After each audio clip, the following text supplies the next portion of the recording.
تالتة ثانوي بجد عايزة أنصحكم نصيحة الفترة دي، عايزاك تحط لنفسك أكتر من بلان لكلية.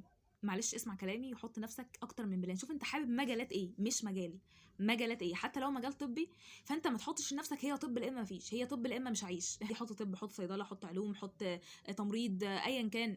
حط مجال الطب اللي انت عايزه، بس ما تحطش كليه واحده هي هتوقف عليها حياتك، هي محور الحياه. ان لو ربنا ما اردش ان انت تدخل الكليه دي، انت بص هتعيش في فتره من الاكتئاب. فانت تعامل عادي جدا، وحاول من دلوقتي تعودهم في البيت اللي انت عندك كذا بلان. ما نجحتش الخطه الاولى، تمام هنتقل للخطه الثانيه، ما نجحتش الخطه الثانيه هنتقل للخطه الاخيره.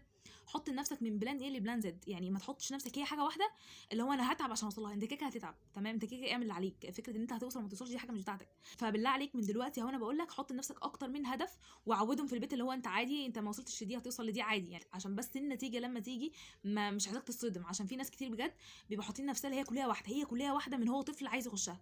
ربنا ما رضاش ان هو يدخلها، واكيد ربنا يريد له حاجه افضل بكتير. خلاص بقى حاجه بتقف اللي هو انا خلاص، انا مستقبلي ضاع، انا مستقبلي وقف، اصل مش عارف ايه. وبيدخل حرفيا في مرحله من اكتئاب كبيره جدا. فانت من دلوقتي ما تحطش نفسك في الجزئيه دي.